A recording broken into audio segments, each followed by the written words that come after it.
Hey, hey, hey. Okay, once again, what's up, Facebook? What's up, Pot TV? It's me, Craig X from Expert Joints. You know how I do. Cannabis Culture, Pot TV, Cannabis Life Network. We're in the building. We're at Vapor Central in Toronto for the 5th annual 2018 Karma Cup. Well, obviously, their speakers and of panels are happening here at Vapor Central. Also going down at 217 Augustina? Adelaide. Adelaide. I knew Adelaide Street West at Adelaide and Simcoe downtown. So that's where you can find the Karma Cup Festival. And we are actually doing the first annual Karma Cup Speaker Series here at Vapor Central today. Off to a little bit of a late start. That's all right. We had a couple little technical issues here. Amy Anonymous is here now, so we can start. That's cool. Yeah. Amy's here. Yeah. So give them the quick rundown. Who's speaking this weekend? What's happening, so they know what to toke up and tune in for this weekend on Pot TV and Cannabis Culture. All right, so I'll give you today's rundown. We're actually going to start off with a little bit of home growing with Katie Perry from Homegrown Hydroponics here in Toronto, and our very own Matthew Murnaugh from Ganja Grow School. So they're actually going to take the first little foray into home growing. October 17th, everybody's going to be able to grow their 4 plants. So where do you start? Well, not in your apartment or with anyone who can see you, but that's another matter. Oh, well, we're going to get to that later on in the day, actually. But next, we're going to be talking to Allison Gordon from 48 North on how to finance your cannabis business. They just sent me a pipe and a T-shirt and something the other day. So they are a licensed producer here in Ontario, and they did some pretty amazing fundraising to get their LP on the road, and so she's going to be talking to everybody about how to finance your cannabis business, and that is at noon today. Actually, maybe a little bit later. We'll see how we start. Everything's running a little bit behind, guys, so please bear with us. Then we will be talking to Alice DeFreitas about how to transition your cannabis business from the illicit market into the legal market. Well, that would be interesting for a lot of people. I think a lot of people will find that one interesting, especially considering we're less than 40 days out. Yikes. Yeah. And then for those people that are actually fighting their dispensary charges and all the charges that have come about in these last few years as we're heading towards legalization, Important here in Toronto. Predicts are on behalf of clearing cannabis crimes from people's records after legalization. Very dope. And then, we've already talked on that. Karma Syed will be talking about cannabis at home and what your rights are as a homeowner, a condo owner, a landlord, and a tenant. Important to know, let's face it, because there's going to be some pushback from a lot of us. Especially here in Ontario, we've had something that's come out called the Apartment Act, which gives landlords the ability to ban the smoking and everything else. Yeah, BC's not fucking around either. So it's going to see how that's going to be interesting for everybody from landlords to tenants to how that's going to affect medical patients as well. And then 4 p.m., we had a little change in our schedule. Our own homegrown stoner girl, Marley Tweedledee, will be talking about how she turned her love of cannabis and photography into a social media cannabis career. Girl, Marley's awesome. Tweedledee's fantastic. Make sure you check her out. Social media first. She went from working in a vapor lounge to actually supporting herself being a social media influencer over this last year. So she smokes weed and talks about it. She smokes weed and talks about it. Yeah, I know how that goes. You know? And somebody else here might know something a little bit about that.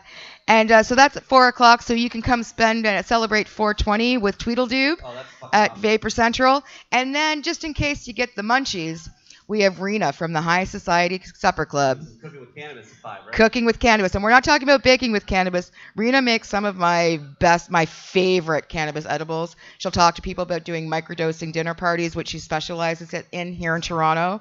So one of my favorite things is she makes some doubles and some tacos and some chicken and waffles that are to die for. So I'm not sure what she's making today, but you might want to come back at 5. Hungry, but now I am. Well, thanks for the update, Tracy. So you guys know, I'm just going to give you the skinny. Last year what we kind of did is we started the stream at the start of the day and stopped at the end of the day. We muted it in between for copyright. Well, this year we're going to stop the stream after each speaker and then start a new stream again at each speaker, each panel that comes up, so we get a fresh video. So what you'll need to do is you'll need to keep watching for the alert on the Facebook page. Will pop up at basically about the top of the hour is pretty much all the speakers are coming up. Watch for those, and of course on YouTube too. We're going to be starting again on the Cannabis Culture Facebook page. The Pot TV YouTube page. Loading the WordPress. Like, watch this feature video. So just watch them on the Pot TV YouTube page and the Cannabis Culture Facebook page. I got so many pages and things to plug in my head. I have to remember which one it's streaming on.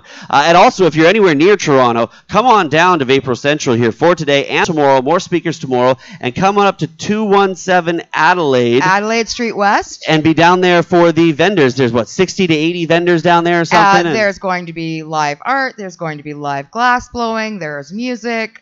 Weed, lots of it. The festival is going to be off the hook. And again, that's 217 Adelaide Street West. And we are here at Vapor Central at 667 Yonge Street on the second floor for part of the Karma Cup Speaker Series. So they'll be here for the day. I'm going to head down to the grounds for a bit. I'll be back and forth a little bit through the weekend, but you're going to be watching live on the internet. Hopefully it all goes well. Of course, if the computer struggles or the bandwidth struggles, you know how it is on Pod TV. We make it up. We fix it best we can, but hang in there. We appreciate you watching. And if you want to come get us, you can still get tickets for the Karma Cup as well, too, live on site. Tickets are available at the door. They are no longer available online, so you're going to first speaker. Chris, we all good with the stream? Everything looks good. Appreciate everybody watching. Well, thank you, Facebook. Thank you, YouTube, Pod TV, everybody. We're doing it here. She's Tracy. I'm Craig X. We're at Vapor Central. 2018 Karma Cup Speaker Series. All right. So to get us all started, I would like to introduce someone who's actually going to start us off on our speaker series. Catherine Perry from Homegrown Hydroponics is a young activist here who is fierce as hell and has been teaching people how to grow cannabis here in Toronto at the Homegrown School. So Catherine, Katie, if you're ready, we're ready for you up here. So again, Home Growing 101, October 17th, you'll be able to grow your own 4 plants at home. You want to know where to start? This lady is going to teach you how. So with no further ado, Katie. Hello. Do you need a mic stand? I don't know. Yes. No, it's okay. I'll be fine. Just in case.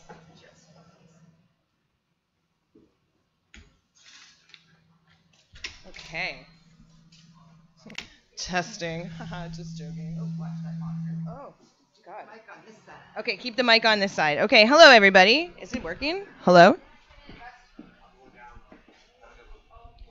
Hello? Okay, it's working. Hi, everybody. My name is Katie Perry. I couldn't make that up. That actually is my name. I'm here to teach you a little bit about Growing 101. I'm going to keep it really, really simple and just do the basics. But just so you know a little bit about me, I've been a commercial grower for about 10 years. And what that means to me is I grow that people buy. I've been MMAR and a designated grower for other medical patients. I am a medical patient and an advocate, and the reason why I got into growing my own was because it was just too expensive to keep buying it on the street from my neighborhood guy. And with strains that you want is to grow your own. So my presentation is mostly going to be at-home grows and people who are growing in really small spaces like a 2x2 or a 4x4. What you want to do first if you're deciding that you want to grow your own is you need to decide how much weed you actually consume. And once you figure out how much you consume, you can figure out how much you need to produce. Let's say, for example, you smoke or consume about a 1/4 ounce a week. That's shy of a pound. I would recommend that you start growing in a 2x2 tent. Each cycle you can pull about a 1/4 pound off of that little setup that you've got, which will bring you just over a pound of weed a year, which is perfect for you and your friends. Look over here. Okay, got it. So another question people ask me a lot is how long is the cycle for growth? The very first time you grow, or if you're growing from a seed, it's approximately 3 months. Every cycle after that will drop down to about 2 months. And that's because you're going to start doing a perpetual growth cycle. So when you pop your initial plant and it's just a little seed, it takes about 4 weeks to get it to the height you want it to be at before you're going to switch it over into bloom. But right as you switch it over into bloom, you're going to cut your own clones from it, and now you've got new little plants. So while your original plant is in bloom, when it harvests, these itty-bitty ones that you had clipped are now big enough to go right into bloom, and you've cut about 4 weeks off your production cycle. And you just continue that over and over again.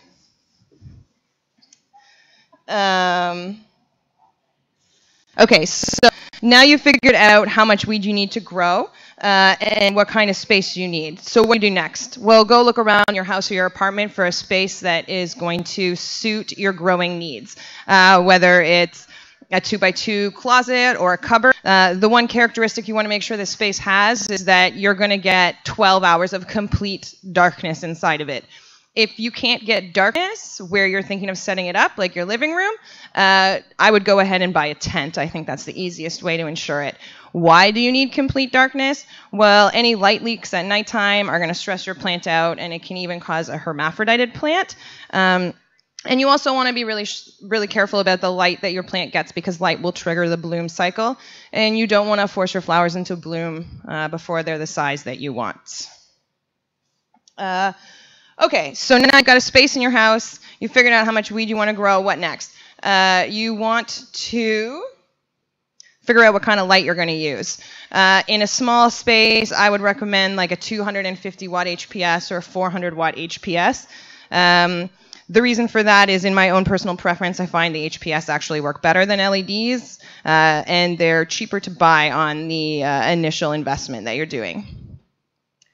That being said, there is a great debate, HPS or LEDs, so I'll do my best to break it down really basically for you right now. HPS is cheaper to buy, but it costs more to run. You also have to be really cognizant of the fact that you have to pay attention to heating and air control, because the HPS does give off a lot of heat. LED, by contrast, is much more expensive out of the gate, but it costs a lot less to run, and although you still need to be aware of airflow, heating is less of an issue for you. I think if you're in a small at-home grow, it really doesn't make a difference whether you use HPS or LED. You're going to get a pretty decent yield no matter what. I also think that this sounds ridiculous, but your light is essentially your yield. So the better the light, the better the yield you're going to have. The worse the light, the worse the yield. I hate when people say that, but basically that's how it works. Okay, so now you've got a space, you've got a light. What next? You got to get your tools for growing. What are the most important tools that you need for your grow room? I'd say a ppm pen and a pH pen. With these tools, you're going to find out what your plant needs and what, in fact, you're feeding your plant. Without these two tools, you are 100% blind. In a hydroponic garden, you can't even have a hydroponic garden without these two tools. The most common problem I see at my shop when people come in, especially from Toronto, is that their pH is off and they have yellowing leaves. When your pH is off, and for cannabis growth, it should be between about 5.5 and 6.5. When it's off, your plant's going to have a lot of trouble absorbing nutrients, and you're going to get deficiencies. In Toronto, around Lansdowne and Bloor, which is where my shop is, the water is coming in at about an 8, which is very hot, which means you've got to lower that pH in order to have your plants absorb the nutrients properly. What is the next tool you'll need? You'll need a ppm pen. You want to be able to measure what it is you're feeding your plants, if they're getting enough food or if they're not getting enough. And you can do that by measuring the water or the runoff on your plant after you've fed it. And you want to make sure you're doing this to avoid nutrient burns and deficiencies. Okay, so now you've got a space, you've got a light, you've got your two garden essentials, the pH and the ppm pen. What now? Well, most people are going to start talking about nutrients. And this can be super overwhelming to the basic at-home grower. It's overwhelming to me too sometimes. There are literally hundreds of types of foods for the grow cycle, for the bloom cycle, for add-ons, for bloom busters. Where do you start?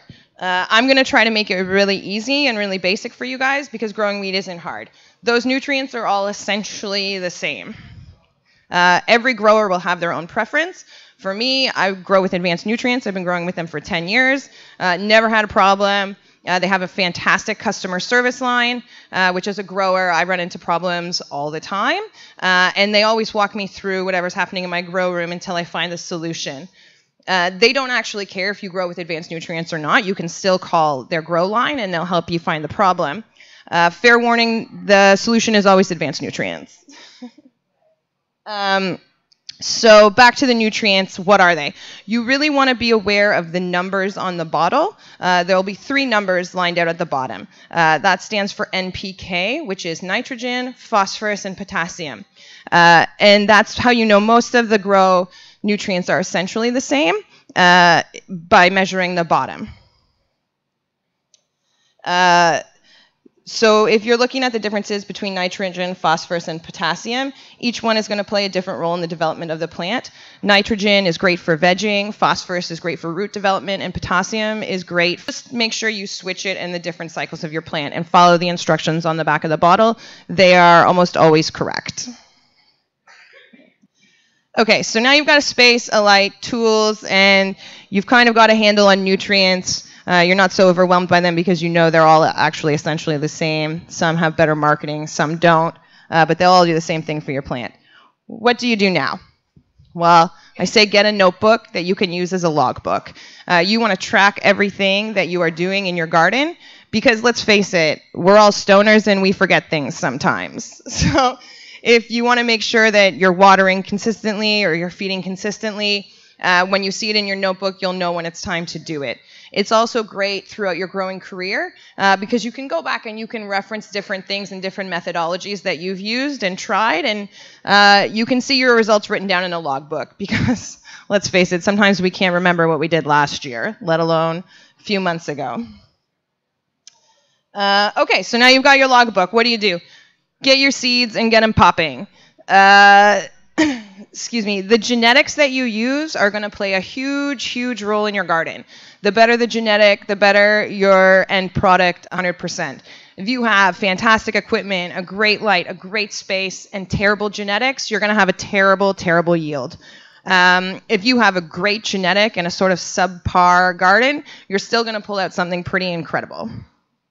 So make sure you pay attention to the genetic that you're using. Okay, so now you're all set up. You've got your garden, you've got your genetics, you got your logbook. What now? Let's germinate those seeds. The easiest way to do that is to throw it in a paper towel, make sure it's wet, put it in a cool, dark place, and leave it for about 3 to 5 days until that seed is sprouted. Be very careful. I know it's exciting, especially if this is your first garden. You don't want to open up the towel or the bounty and check on your seeds. I know you want to give them a peek, but you're delaying root development, so just leave them alone. They will pop in about 3 to 5 days, and if they don't, they weren't great anyways. So after about 3 to 5 days, now you have a sprout. What do you want to do with it? Well, you want to do your first little transplant. You want to put it in a growing medium. Rock wool cubes or pellet puck are my 2 recommendations. I would advise not putting in the big pot that you want to end in at this point in time. The plant's going to have a problem. Your root development's going to be sort of stunted, and you're going to have stagnant water at the bottom of your pot, which will eventually cause root rot. Okay, so you've put it in a cube, you've got it in a little dome. What's my advice here? Keep it hot and keep it humid. That's how the little seedlings want it to create root development. So how do you do that? Here's a life hack for you. Put the dome on the top of your fridge in the kitchen. The fridge gives off a lot of heat, so that's going to help with root development. And then the next thing is you want to make sure it's under a fluorescent light between 18 and 24 hours a day at this point in time. A T5 works best, but I mean, really, if you're strapped, any fluorescent light will work. That's why the kitchen light works pretty well.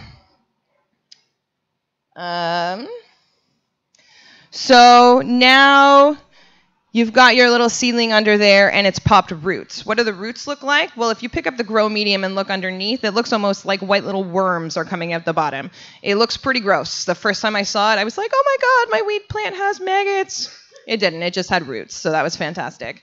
Once it has roots, make sure you take the dome off of your tray because too much humidity at this point in time will cause mold very, very quickly. In just a few hours, your plants will start rotting. So you've got roots. Let's do your next transplant. What size pot should you put it in? I usually put it in red Dixie cup to 18 hours a day of light and 6 hours of lights off. The complete darkness at this point is not crucial. So if you're still waiting to buy your tent, that's okay too. I usually wait at this point until the plant has 3 nodes of development, which is 3 layers of leaves. Once the 3 layers of leaves, I do my next transplant. At this point, usually until a 1-gallon pot. The reason we use small pots as opposed to big ones on the way up through the plant's development, root rot, which is something you definitely don't want if you're growing this for your own consumption. So now you're in the 1-gallon pot. You usually wait until the plant is about a foot high, and that's when I put her in her final resting place at about 5-gallon pots. And again, you leave the lighting at 18 hours and 6 hours until you're ready to turn that baby into bloom, and then you're going to switch her to 12 hours of light and 12 hours of darkness. One really important note that you should consider is overwatering and watering your plants. This is something that new growers do like crazy, is they think, I've got to water her, I've got to water her. You're drowning your plant. How do you know if you're overwatering your plant? Well, it's going to cause them to become stagnant. All of a sudden, your plants are going to stop growing. They're just going to stay small. They're going to start to get a little droopy and a little glossy. And again, you're going to get that terrible thing called root rot. A good life hack to see whether or not you should be watering, just wait a little while and let it dry out. Cannabis is a plant that really, really likes to get hungry before it eats. I always equate the way they like to eat like the way stoners get the munchies. Like, we just want to eat it all. Well, so does cannabis. And so when you overfeed them, they get lazy. Kind of like us. So during the bloom phase, so now we're in the bloom phase, and you've got 12 hours of light and 12 hours of darkness. You want to really make sure that you're increasing the food that your plants are getting at this point in time, because all the extra energy is going directly into your flower production. This is where your ppm pen comes in handy. You can measure the salts that are in there, and you want to make sure you're bumping them up. I mean, some people even put up to like 1,600 ppms in when you're in flower. We can get into that later. You can come find me. Oh, okay. Okay. Let's see. Okay, so now you're in bloom. You've got big flowers. You cut them down. When harvesting, just put them in a dark room and hang them up to dry, or use a net. A cool, dark place will give you harder, denser buds. And let's see, one last thing to really leave you with in your garden. Don't wait to do things. The longer you wait and the more you procrastinate, the harder everything is. Cannabis growing is a hobby that you do not want to procrastinate on. Do not wait to transplant. Do not wait to cut your clones. And definitely, definitely do not wait to clean your garden. If you see something wrong with your plant, there is something wrong with your plant. So go into your local hydroponic store and they'll help diagnose it and get a solution. So that's it. I hope I helped. That's awesome. Check it out online. She's Katie Perry. You can find her online. If you have any grow questions after watching today's presentation, you can actually contact her online. How else can they get a hold of you? Facebook, Instagram, Catherine Perry. Also at Grow Up Hydroponics, which is a shop. You can just come and see me. I'm there almost every day. And when do you teach classes? Oh, Wednesday night from 6 to 8 p.m. They're totally free. So just come by and we'll teach you how to grow. Awesome. Thank you so much. Catherine Perry, Home Growing 101. And now, with no introduction needed on this very stage, because I think he actually christened this stage, is cannabis champion of the world himself, and now education specialist at Peace Naturals and home growing instructor at the Ganja School, our very own Mr. Matthew Myrna. All right. Here we go. You want me to stand up here? Oh, geez. Got like the great shoes on today. It's good to be back on the Vapor Central stage. It's really nice up here. It's fun. I'm not going to teach cannabis growing in 15 minutes. It's just not happening. I just can't do it. I don't have a deck to begin with. We work with a presentation deck at Ganja School. It is either every Tuesday night for 2 hours, goes for a month, so you get 8 hours of classroom time. And then we also do a weekender. We call it the Weedender, and it goes Friday, Saturday, Sunday. And on the Weedender, it's also about 8 hours of learning. And it really helps for growers. It's been a great experience teaching. You're already doing it, or you're already at that point where you're confident enough that you're just going to put seeds in the ground and you're going to grow some cannabis. I would recommend that if you are confident, the first thing you're going to need though is the Marijuana Grow Bible by Green Candy Press. My book is available from Green Candy Press, so you can potentially buy my book, Marijuana Smoker's Guidebook, and pick up the Marijuana Grow Bible to as a combo deal. That said, the Grow Bible is the master document. That's you're only going to need the first 120 pages of it to learn how to grow. It's basically my book that I use to teach people to grow cannabis from because it is so detailed. It's so wonderful. You can also look through that guide and you can see the Peace Naturals facility. We have numerous, about 40 photos in there from Peace Naturals, and you can see what's going on there. Yep, question. No. So some just basic questions that I know that we've got. Sure. Basic questions. Is like what sort of strains are good for a first-time grower? Oh, sort of first-time grower strains. That's perfect. I work with my buddy Jordan of the Island. He's been breeding seeds since 1994. He's also a sponsor of the Karma. I always recommend that people look for what we call easy to grow, friendly novice grow plants. Stuff that's easy to grow is like Jordan of the Island's Godbud, some LA Confidential, anything on the indica side, because they tend to be, as I like to call them, big eaters. You need a plant that you can slightly abuse because you're going to end up abusing it. And by that I mean you might overfeed it, you might get your pH meter incorrect. Those are some issues that you're going to face. Skunk number 1 is also a lovely strain that I like recommending, but you're going to look for something that's first-timer friendly. Those are the words that we use over at Jordan of the Island. And our goal is to get you to seed to harvest. That's what our class is called. So we teach our students, hey, look at some of the easiest indicas to grow, and they're also fast. You used to see back in the old Mark Emery seed catalog days, they'd be like indoor, outdoor, or outdoor only. We've grown one that was outdoor labeled, and we decided to try and bring her indoors to see what we could do. Ended up hermaphroditing on us, so we do a lot of those types of tests. These days, most of the seeds you're going to come across are for indoor. Again, anything of the Dutch, any of the Amsterdam breeders, generally those are all being bred these days for indoor growing. And if you are growing outdoors, make sure you're looking for a variety that can complete in the time period in which the season is. You don't want cannabis out near the end of October, that's for sure. So that's my next question. What are autoflower seeds? Autoflowering seeds. Oh, that's a great question. I'm just answering genetic questions. That's great. Autoflowering seeds are seeds that they run on 18 hours of light, 6 hours of darkness, and unlike the traditional seeds that are regulars or feminized, they don't require a photo period, in which case, in the regular seeds, you're going to have them growing for on 18 hours, 6 hours of darkness. Your autoflowers, you're gonna switch to 12-12 to create flowering. From there, your flower, and we just produced Dynafam's OG Kush, and let me tell you, we give that to more people and be like, yo, check this OG Kush out that we grew. Then they find out it's an autoflower, and their minds are even more blown. They're like, how did you grow this? I'm like, yeah, man, 100 grams per plant, 77 days, motherfucker, from seed. Yeah, take that. There you go. Sure, you're doing on a roll here. What are feminized seeds and what should an average yield be?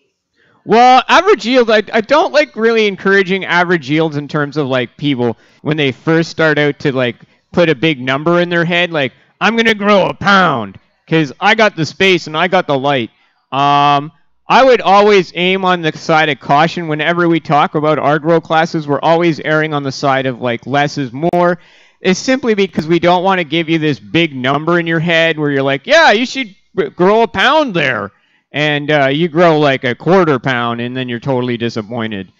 We try and convince people like anywhere between 30 and 90 grams a plant, you're probably doing quite well in terms of your space.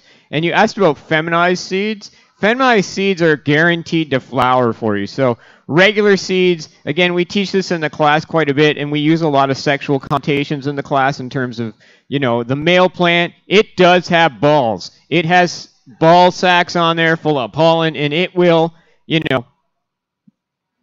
produce. It's going to pollinate. Sorry, I had to think of that word. It's first thing in the morning, and it's going to pollinate your female plants that are in there.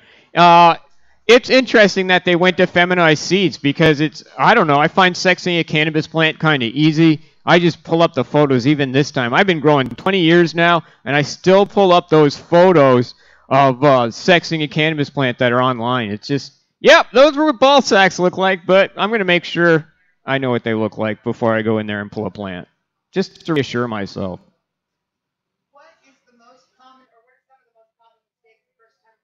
Oh, most common mistakes first-time growers make. Oh, we see, geez, not paying attention to their plants, and that's what we teach in the class. One of the most important aspects of the class. I mean, you're dedicating 8 hours to learning this subject, and then one of the things we're saying, dedicate that much time to your plants, and people just not paying attention to your plants. If you're paying attention to your plants, you're going to get seed to harvest, not a problem. You're going to recognize nutrient burn if you're burning the tips of your plants. You're going to recognize problems long before they happen if you're spending some time with those plants, and that's what we really encourage. So first-time growers, they can have any type of mistake, from like having had any cannabis cup that you enter. I'll get you the 5 out of 5. Most new growers and seasoned veterans don't flush their cannabis plants worth shit. There's nothing like having this great looking bud and then having the ash be in charcoal. So I gotta encourage you, 3-week flush. That's what my friend Remo Nutrients recommends. He's like, task growers, the simplest fucking task. Most of you fail or you get average. You know why Jose wins so many awards? Because he fucking flushes his plants. There's nothing worse than smoking unflushed cannabis, and this is something we stress in the class. You can totally tell. It's the simplest task. New growers, old growers, the majority of growers forget to flush their plants, trying to jam nutrients up to the last 10 days, last week of growth, and then they try magically get rid of all that nutrient salt. It's just not going to happen.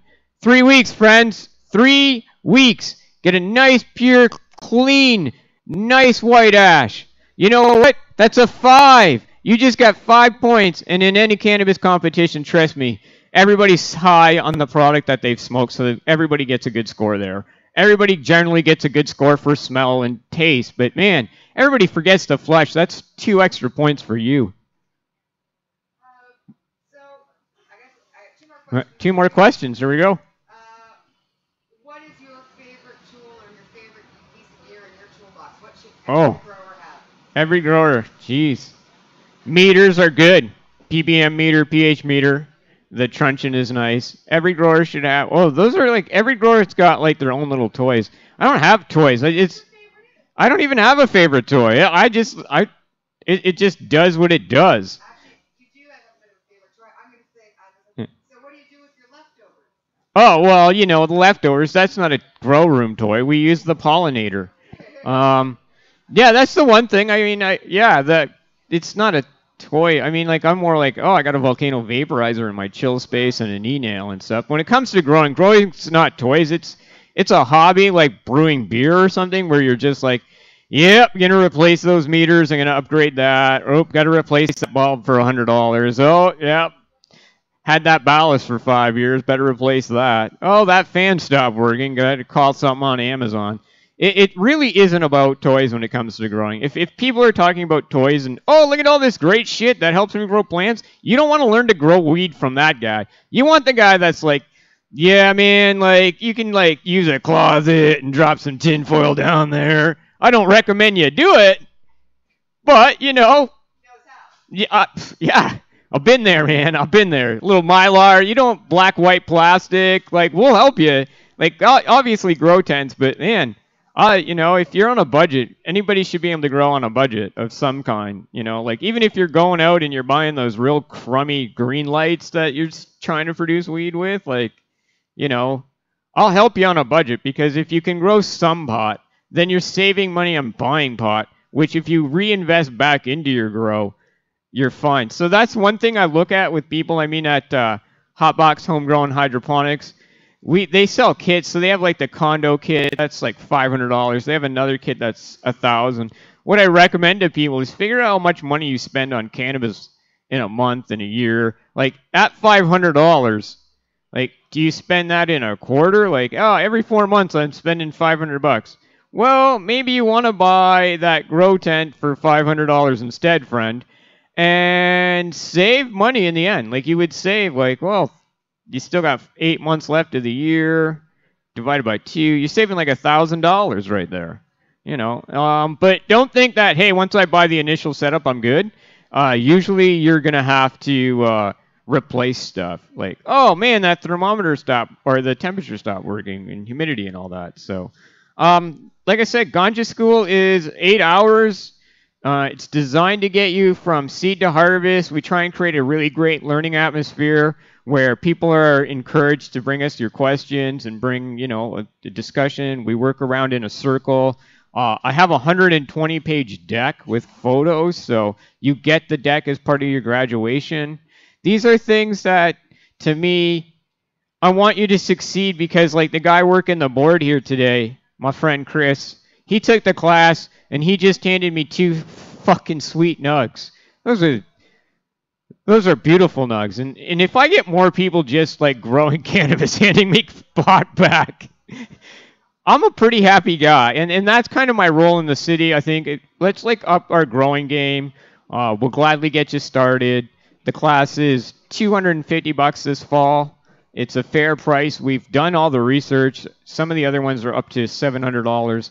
And it's a commitment. We're going to walk you beginning to end. We're going to answer all your questions. I mean, we've had people from Vaughan. We've had people as far as an hour and a half away come take the class. And it's like they bring the guy from Vaughan who was a construction worker. He's like, if I design a room, will you like look for flaws? I'm like, yeah, man, for sure. So we're going to help you on any of those things. So come to us, with what you want to learn. And even if you're growing now, we're going to up your game. I'm going to show you all kinds of secret tips. The beautiful thing about hanging out with like Remo and Redbeard and having opportunity to meet so many growers, every grower is a chef. They have their own style. They have their own methods. They have their own little secrets and tips. And if you can learn a whole bunch of my secrets and tips, you're going to get growing great. Because I've learned and have taken some of the best tips from some of the best growers possible. Like Remo, nutrients, put your seeds in a cup of water method. I was using paper towel up until I saw Remo do that. I was like, whoa, you can do that? Yeah. and it's true. I guess the other thing about taking a class is that if you go into Facebook, there's like the ACMPR Grow Canada and some of those ACMPR Grow groups. And if you have a problem and you show a photo on it, you're like, hey, here's a photo. Tell me what's wrong with my plant. And you got like 50 comments and 50 guys all saying something different. And 40 of them are like negative and hateful. With the class, we're going to be there for you in the end. If you follow my instructions, you create a grow journal, and you say, hey, Matt, what's up with my plant? Can you take a look at some photos? I'm there for you. Obviously, that's what we try and do. And for some of our online viewers, hopefully there will be an online ganja school soon enough. You'll be able to teach an online course as well. It's a little challenging to do because we have to gate it so that people can pay. It's unfortunate aspect of all this now. I mean, if you're on ODSP, catch me and you can make it into the market. We can help you. We can do things. So for some people. How do people find you? They can find me at Hotbox Homegrown, and you can buy at hotbox.ca.com to buy tickets for that. And Hotbox is located in Toronto's Kensington Market, for those of you that don't know. That's right. You can find me online at Myrnawana on Twitter, and that's probably the best way to find me these days. Awesome. So thank you very much, my wonderful friend and presenter, Matt Myrna, as being part of the Cannabis Cup Speaker Series. Yeah, I'm back here tomorrow. You are and back. Just a quick pitch. I'm back here tomorrow at 4 o'clock with John Fowler from Supreme. So you got like 2 people that work for licensed producers. I'm not hiding it. I do work for a licensed producer. I'm their education specialist, by the way. Our next presenter is, in fact, the CEO of a licensed producer. Awesome. So we have a very, very mixed crowd here as part of the Karma Cup series. I appreciate it. We are very much aware of we are in a transition period. We are. And at 3 o'clock, Peace Natural's head of director of extraction, Gord Hagen, is here presenting the challenges of legal extracts. We've been able to actually get one of our employees, so it's easy for me to do it with my team. But tomorrow is really special to me. Gord's an awesome person. He's 28 years old. He has a master's in this. It's going to be a great presentation. So please tune in if you're at home, or if you're at the Karma Cup, come on down and see us at 3 p.m. Yep. All right. Thank you so much, Matt. All right. And as I and I have to say thanks for the shout out.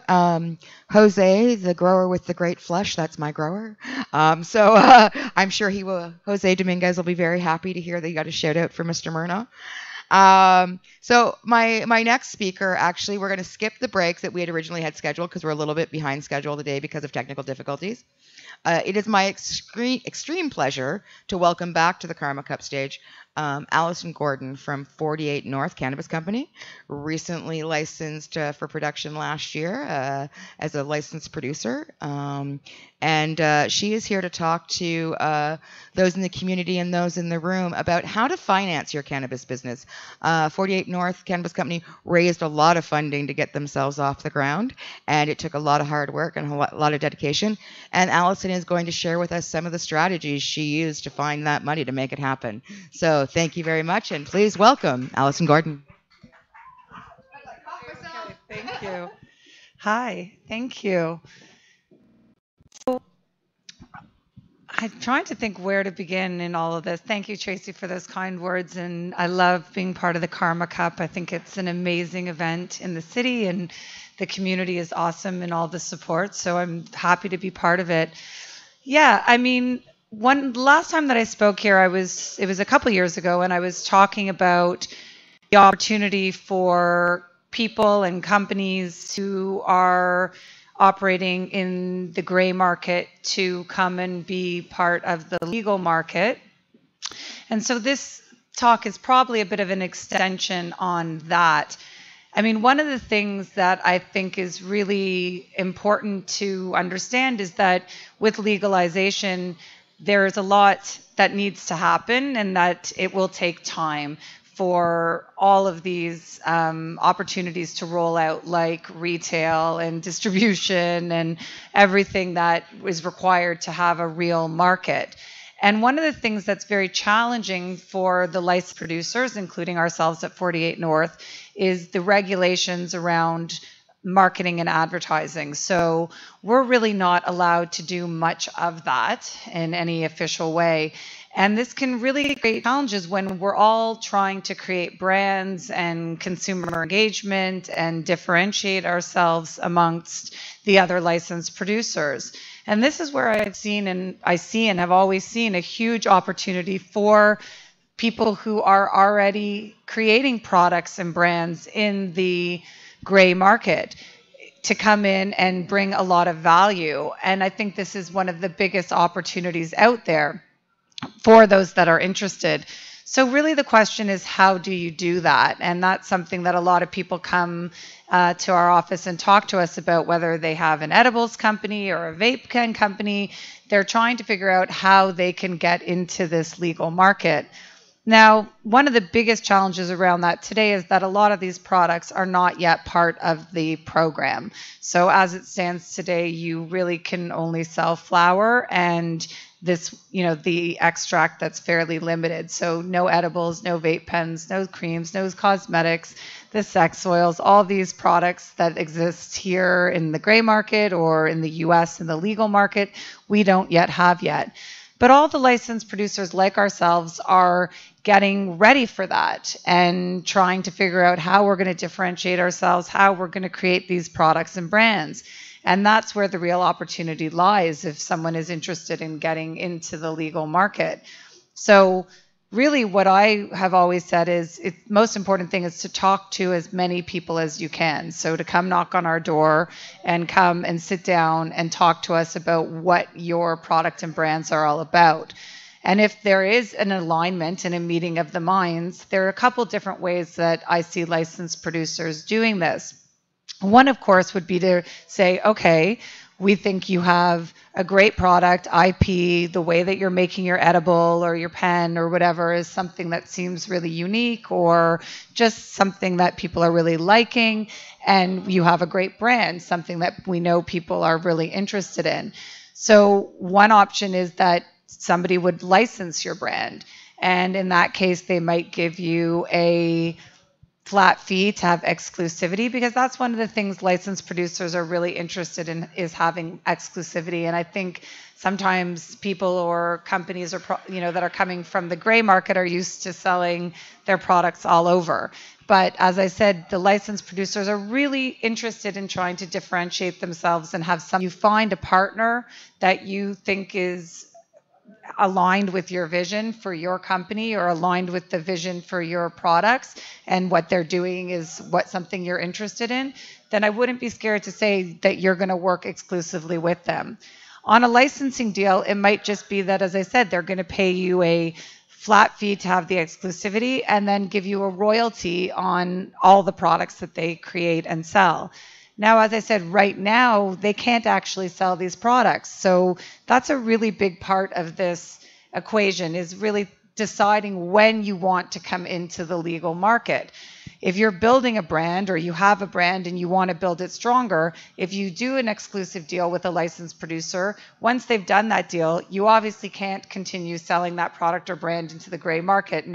So timing is really key, because when a product or brand isn't in market for a year, let's say, then consumers move on to another product. And the question is, will they still be there and loyal to your product and brand? And I think that there's different ways to look at that. I mean, one of the things that licensed producers, some might be nervous about, is working with somebody who's very active in the gray market. So you could say taking a break and actually having a period of time in there where you're not selling or doing anything might be helpful, because you still have the IP of what you've created, you still have the brand.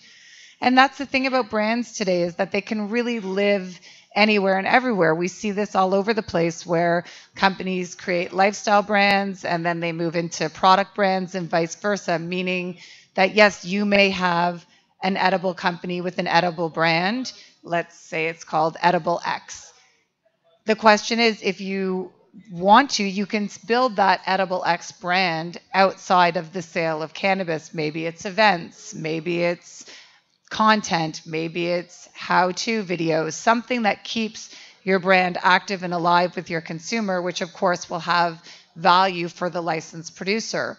So when someone's licensing, it may be that they just want to license the brand, they're going to produce it. You might create some standard operating procedures or give them the procedures, and then they're going to put it on a shelf. I think having that kind of plan going into the license producer and saying, we want to do a deal, here's the value, we would love for you to be the exclusive partner and license this, and during this period of time and continuing on, here's how we're going to build out the brand and make our own revenue. And that's a really great option as well, because you're going to be relying on the licensed producer to be selling this product into the market, but what are other ways that you can continue growing that brand and making your own revenue? And that really can be by thinking about who is your audience and what else might they want from you or trust in you. So if everybody absolutely loves your edible product and loves your brand, they might trust you in other categories. As I said, maybe you can create content or show people, how to do things at home, and just make sure that you have that continued engagement. The other way that licensed producers might want to work with you, if you're open to that, is to come into their business. So to come in as a product developer. And so that's different in terms of the equity that you own in your business, or being, having the revenue come in through the licensing. And if your brand really hits it and they're selling a ton of your product, you're going to be making money off of every sale versus being an employee. But I think there is value in that. Many of the licensed producers, most of the licensed producers, are really startup. So while they will pay salaries, they also often can give equity in the company. And so you can look at it and say, okay, hey, I think I have a lot of value. I know how to do this. I know how to create a brand. And I'm going to come in-house and bring in my brand and work for the company and take equity as part of that. And I can help build that brand and other brands within the company. And I think it's a really valid way to do it. You're part of the team and you're saying, together with everybody else, we're going to make the value of this company worth a lot more, and therefore the money and my equity in this company will be worth more. So I wouldn't discount that as a way of moving forward and looking at as, well, I'm taking a job and I don't want to take a job. I've already been running a business for many years. But when you have equity in the company, you're a small owner in that company. And I think that that's really valuable as well. The other thing that's going to happen, I mean, everything's going to change over time, and we really have no way of knowing how this is going to go. But I urge everybody to keep in mind that while you may have a successful product and brand that people love and like, and maybe you're, social media famous or whatever it might be, the fact of the matter is when you're up against companies that have hundreds of millions of dollars in marketing budgets, they have the ability to create products and brands.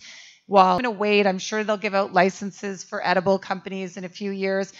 I mean, who knows? I don't see that happening anytime in the near future.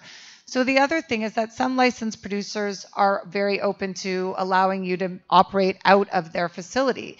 So really what happens there is that it's you're leveraging their license, you're doing something legally within their facility, but it's really over to you on the sales side and distribution. Now, of course, right now you would need to have a license to get into sales and distribution, but maybe there's a way that you can work with that licensed producer to use their license or they use their sales and distribution side, but it's your money, your investment, you're setting up some form of an infrastructure within their facility. So I think that's a really interesting model. It allows you to continue to run your business and really just work with that licensed producer's license to be in the legal market. So hold on, Tracy was giving me the time symbol. The last thing I'll say, because really speaking about raising money, I know that there are people out there who are interested in getting into products and brands.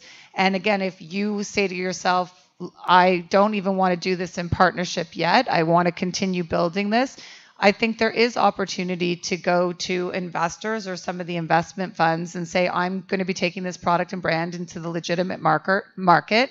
I think you're in a much better position if you do have a licensed producer partner to say, I already have a partner. I'm going to work within their facility to build this company and to ultimately get my own license, or however you see it moving forward. And I think that lots of people know that this world that we live in really is about brands. I always say you can grow the potatoes or you can be McCain. So, the brands are where you see the huge value. Of course, you must have a good product, and everybody here today has been speaking about how to have that good product. But assuming that that's what you have, you have value as someone who has a brand, especially in our market, which doesn't really allow for much of marketing and branding. So I would love to talk to anybody who's interested, and I know many other licensed producers will. So thank you all for listening, and I hope that was a little helpful way to think about how you might move into this new crazy legal world of cannabis. Well, and now it gets to the point where I get to ask questions. So this I thought I was done. Oh, no, okay. This is the fun part of my job, Okay, right? Tracy. What's the point of doing this if I can't ask the important questions? Okay. So what do you think is the biggest misconception about the new legal landscape? Well, I think the biggest misconception is that everybody has a ton of money. That's truly not the case. It costs a lot of money to run these facilities, a lot. And yes, of course, there's a handful of companies, we see them in the news with hundreds of millions of dollars, but out of, I think there's about 58 sales licenses that exist right now. I would say the majority of them are, struggling because we don't have a robust distribution infrastructure, obviously not at all on the recreational side. And so it's a lot of speculation and waiting to be able to do the things that we want to do to be able to make money. So I think that's the misconception. And so for people who are looking to enter into the legal market and they come and they say, okay, I have this amazing edible product, I sell tons of it into the gray market, and so I'm worth $20 million and that's what you're going to pay me. It's like, no, everybody has to set their standards much lower and be willing to. I always say, if you believe in what you have, then you believe I'm going to sell a shitload of what you have. So therefore, you'll make money on the royalty. There are a lot of high expectations. High expectations, no doubt. So I'm actually, so another question is that, since you talked about this and then we're talking about the money, did you have issues sourcing investment or even banking based on stigma because of cannabis? I know some people are having issues with banking. They're having issues with, that might be me. I don't know.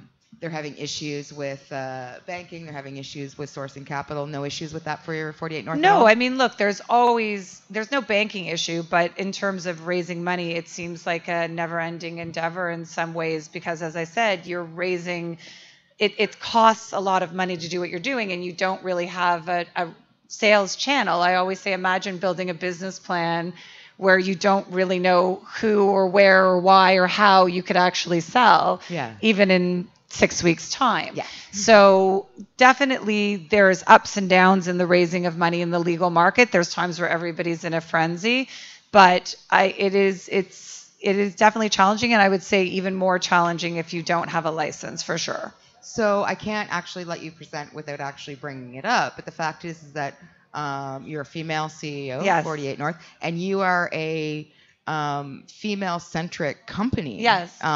So why do you think that's important, and why do you think Yeah. that gives you an edge? Okay. So one of the things that I've been stressing is how competitive it is in our industry, whether you're in the legal or market or gray market.